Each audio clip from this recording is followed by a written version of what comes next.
Episode की starting में कोई बोलता है योर ग्रेस। फिर हम लोग वही ब्लॉन्ड बालों वाले आदमी को देख पाते हैं जो घोड़े में बैठ के कहीं जा रहा था। तभी पीछे से सिल्वर बालों वाला आदमी बोलता है मुझे आपको एस्कॉर्ट करने का मौका दीजिए, मैं आपके लिए घोड़े को तैयार कर दे रहा हूँ। ब्लॉन्ड बालों वाला बोलता है नहीं, मैं अकेले ही जाऊंगा, मैं खुद भी उस टावर में जाने के लिए सक्षम हूँ। नेक्स्ट सीन में हम लोग एलेक्स को देख पाते जहाँ एली ने खिड़कियों को साफ करते हुए अपने मन में बोलती मुझे एली ने बने हुए 1 महीना हो गया है, अब मैं पूरी तरीके से नैनी बन गई हूँ। फिर एली ने अपने रूटीन के बारे में बोलने लगती। पहले सुबह जल्दी उठना, ब्रेकफास्ट रेडी करना, आज का ब्रेकफास्ट है ब्लूबेरी बेगल और सूप, बच्चों को खेलते हुए देखना और जो जगह गंदा है उसको साफ करना। ये घर के अंदर मशरूम कहाँ से उग रहा है। उसके बाद लंच प्रिपेयर करो, टोस्टेड ब्रेड के बीच में मेल्टेड चॉकलेट, फिर बच्चों के लिए स्नैक्स रेडी करो और भी ज़्यादा साफ सफाई करो और आखिर में उनके लिए डिनर करके उनको रात में बेड में सुलाना। एली ने बच्चों को बेड में सुलाते हुए बोलती है चलो अभी नैपी टाइम। लुइस एक्साइटेड होकर बोलता है वो क्या होता है। इवान पूरे नींद में मदहोश। प्रेजेंट में एली ने मन में बोलती हाउसवाइफ बनना आसान नहीं है, अभी मैं शुरू कर सकती हूँ। नेक्स्ट सीन में हम लोग एक बहुत ही सुंदर रूम में एलिने को आते हुए देख पाते हैं और वो रूम स्टोरी वाली एलिने की होती है। रूम में आके साइड में रखा हुआ ज्वेलरी का बॉक्स पूरे ज्वेलरी से भरा हुआ था, जिसको देख के हमारी एलिने मन में बोलती है ये स्टोरी वाली एलिने बहुत अच्छे तरीके से फंड्स को मेंटेन किया करती थी। स्टोरी वाली एलिने पूरी तरीके से ज्वेलरी से ढकी हुई वो बोलती है ये सभी सड़ा हुआ केक खाए। मैं हमारी वाली एलिने उसके बारे में सोचते हुए मन में बोलती है वो खुद ही खराब इंसान थी, पर मैं सिर्फ ज्वेलरी के लिए यहाँ नहीं हूँ, यहाँ पे आई हूँ जो दूसरी दुनिया से किताब के अंदर आ गई है, दूसरी दुनिया से साफ सफाई का सामानों के साथ। एलिने मन में बोलती है किसे पता था ये काम पे आ जाएगा। रोज रात को मैं अपने आप को एक सुपरमार्केट में पाती हूँ। मैंने उस वाइट बालों वाले को ब्लैंस नाम दिया। दोस्तों मैंने पहले ही बोल रखा है मैं इसको फ्लफी बोलने वाली हूँ, चाहे कुछ भी हो जाए। और वो भी पहले से बहुत बड़ा हो गया है। किसी हॉलवे से जाते हुए एलिने मन में बोलती है मुझे जो सबसे ज़्यादा पता है एक ही टाइम पे बस एक ही सामान को ले आ सकती हूँ। ये बहुत छोटी होनी चाहिए जो मेरे हाथ में आ सके और मैं इस दुनिया की चीज़ों को उस सुपरमार्केट में नहीं ले जा सकती हूँ। मुझे लगता है बस इतना ही है। तभी कोई एलिने को पीछे से बुलाते हैं। मिस एलिने एक और मेड को देख पाते जो बहुत एक्साइटेड होकर बोलती है मैं इस हॉलवे के विंडोज को साफ कर दी हूँ, जिसका नाम होता है एमा, एनेक्स में ज्वाइन की हुई न्यूली मेड। दोनों ही जाते हुए आपस में बात करते लगते हैं जहाँ एमा बोलती है आपने जो साफ सफाई करने का सामान दिए उससे और भी बहुत आसान हो गया काम करने में।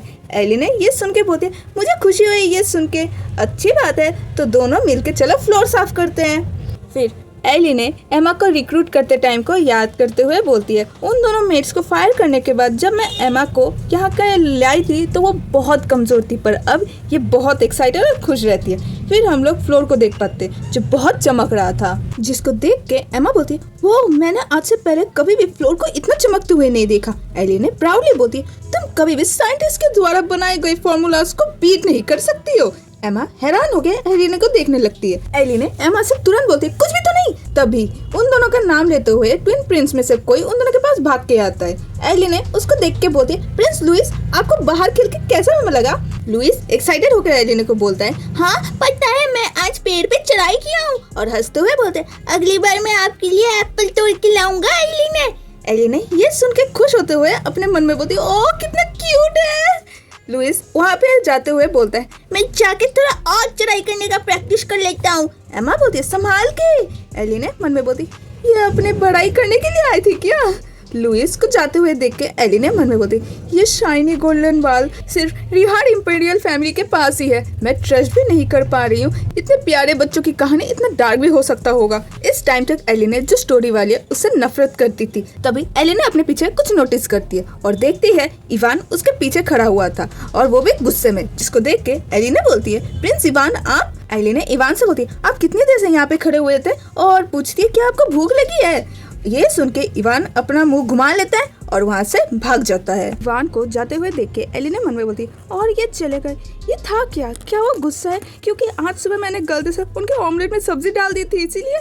इवान को जाते हुए देख के एमा परेशान होते हुए बोलती है, मैं अभी तक प्रिंस इवान को समझ नहीं पाई हूँ। एलिन भी इस बारे में बोलती है, वो शर्मीले है, वो भी फ्रेंडली स्वभाव की ही है। एलिन मन में बोलती है, उनके पास एक बहुत बढ़िया पर्सनैलिटी होता अगर स्टोरी वाली एलिन उनको परेशान नहीं करती तो। और जिस घर में जहाँ वो लोग जाने वाले थे वो हीरोइन एलिसियस का घर था।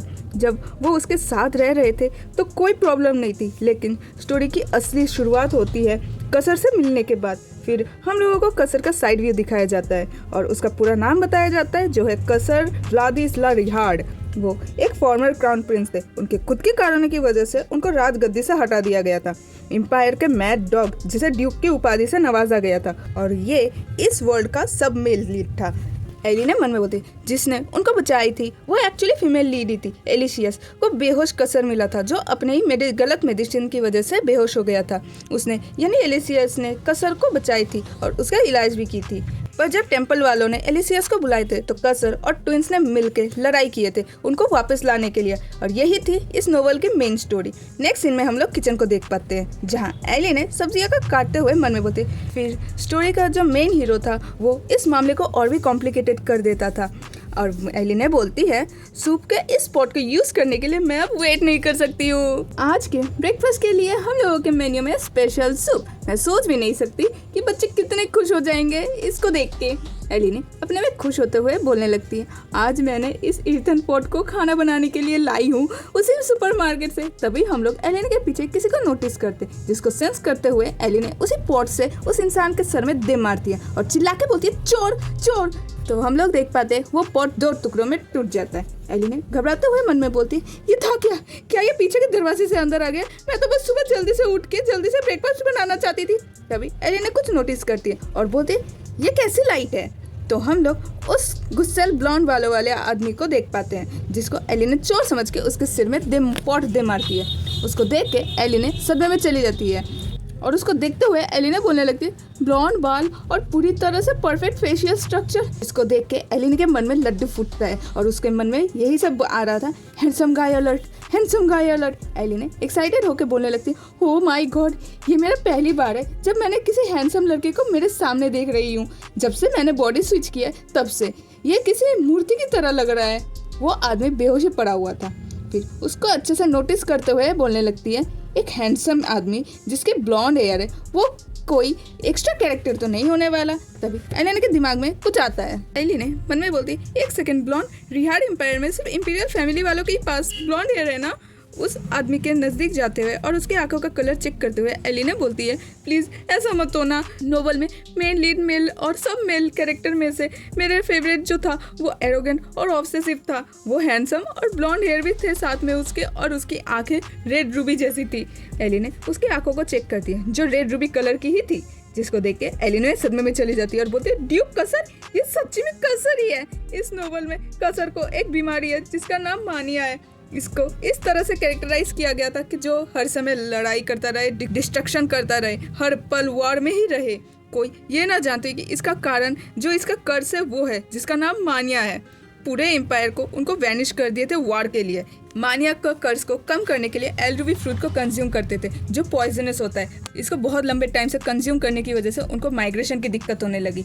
एली ने कसर को देखते हुए बोलने लगती, मैंने अभी ऐसे इंसान को पोट से मारी हूँ जिसको ऑलरेडी माइग्रेशन का दिक्कत है। ये ऐसे चुपके क्यों आए थे? कसर बेहोशी की हालत में भी उससे शाइनिंग आ रही थी, जिसे देख के एली ने घुरने लग जाती है। एली ने घबराते हुए मन में बोलती, अब मैं खत्म होने वाली हूँ। कसर को देखते हुए मन में बोलती है, ये एक ऐसा इंसान है जो पूरे आर्मी के बराबर है। ऐसा कोई भी जरिया नहीं है कि ये मुझे माफ करने वाला हो। एलिन का पूरा हालत खराब हो जाता है, बेचारी रोने लग जाती है, बेचारी के सर से स्क्रू ही निकल जाता है। एलिन कसर को शॉपिंग ट्रॉली में लादते हुए उसको कहीं ले जाती है और बोलने लगती है, इनको कहीं पे रख के आना पड़ेगा। अगर आप लोगों को कोई और भी मानवा का एक्सप्लेनेशन चाहिए तो मुझे कमेंट सेक्शन में जरूर बताइएगा, जिससे मैं आपके द्वारा सजेस्ट किए हुए मानवा को एक्सप्लेन कर सकूं। Thank you for watching, bye bye.